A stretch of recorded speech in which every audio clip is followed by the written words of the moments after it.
खबरों में आगे बढ़ेंगे। उत्तरी दिल्ली के बुराड़ी और जगतपुर समेत आसपास के इलाकों में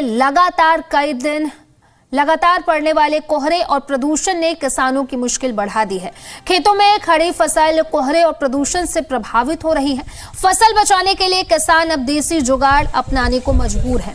दिल्ली के ग्रामीण इलाकों में कई दिनों तक घना कोहरा छाए रहने की वजह से इन दिनों खेतों में चारों तरफ नमी और धुएं की मोटी परत देखी जा सकती है।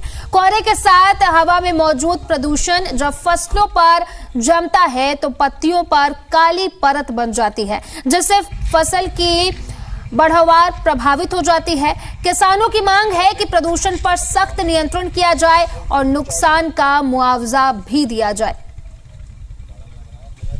वही घिया तोरी और तुम्हारा खीरा हो गया, पेठा हो गया, इनको पन्नी से ढक के रखते प्रदूषण की वजह से, पानी की वजह से।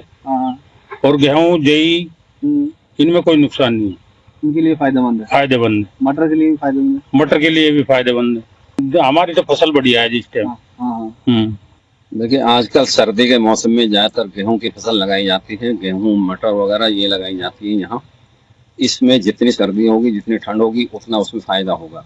मगर जो बेल वाली खेती है उसमें घिया, तोरी, सीताफल, खीरा वगैरह ये फसल है, इसमें नुकसान होता है इसमें सर्दी से।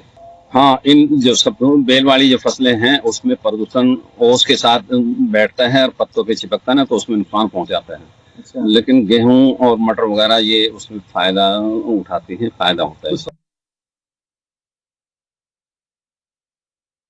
किसान खेतों में जब अपनी फसलें लगाते हैं तो वो मौसम के अनुकूल लगाते हैं, लेकिन मौसम में फेरबदल हो या दिल्ली में बढ़ता प्रदूषण किसानों के लिए कई बार बड़ी मुसीबत बन जाता है।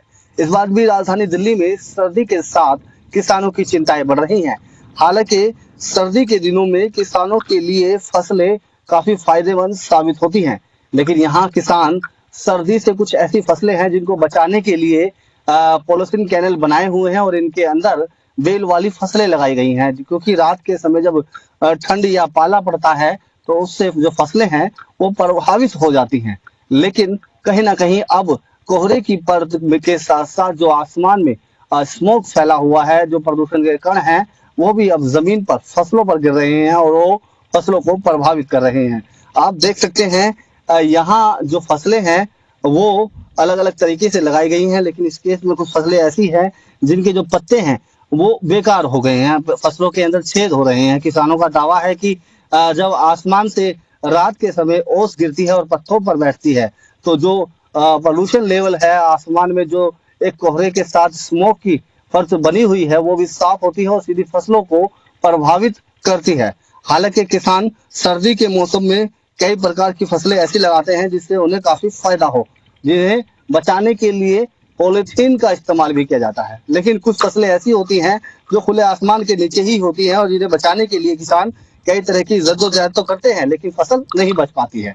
इन खेतों में करम, सरसों, पालक के साथ साथ मटर की फसल भी लगाई गई है, जो कि इस मौसम में काफी फायदेमंद होती है। लेकिन कुछ बेल वाली ऐसी फसलें हैं जिनको बचाने के लिए किसानों ने पॉलीथीन कैनल का इस्तेमाल किया जा रहा है और लगातार फसलों को बचाने की जद्दोजहद की जा रही है। लेकिन दिल्ली में जो प्रदूषण है वो किसानों को इस बार और आपदाओं की तरह सताने लगा है। नसीम अहमद, जी मीडिया, दिल्ली।